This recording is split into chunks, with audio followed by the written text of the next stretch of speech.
Hey friends, today we're diving into a powerful truth that could change the course of your family's future.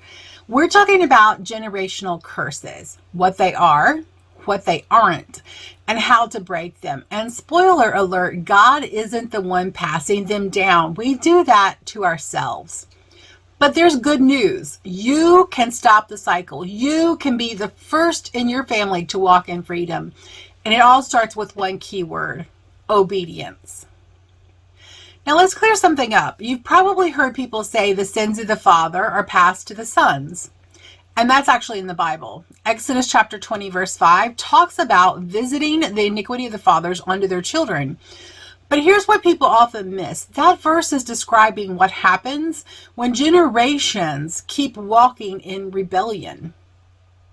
God doesn't hand out punishments to innocent grandchildren.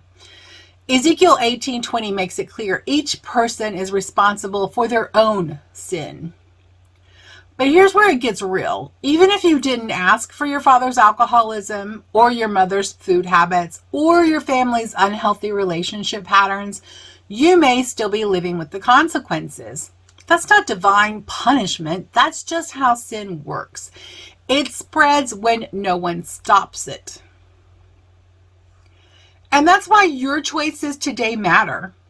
Whether it's addiction, abuse, neglect, or even chronic disease caused by diet and stress, it often starts in one generation and trickles down through learned behavior. You didn't choose the curse, but you can choose to break it. The Bible gives us the roadmap. James 1:22 says to be doers of the word and not just hearers only. Obedience breaks chains. In Jonah chapter 3, 2 Chronicles chapter 7 verse 14, we see God's people repenting and God restoring them. That is still true today. So what does this look like in real life?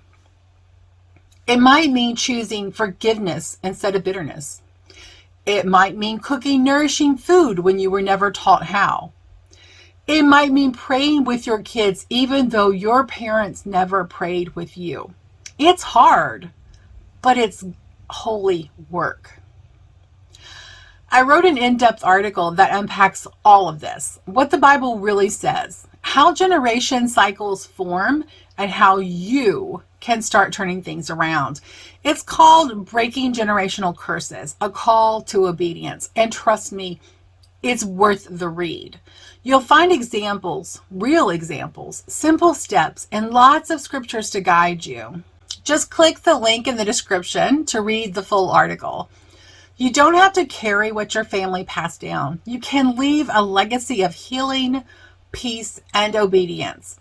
So go check out the article and let's break the cycle together. Thanks so much for watching. Don't forget to like, subscribe, and share this with someone who needs hope today. And until next time, stay healthy in heart.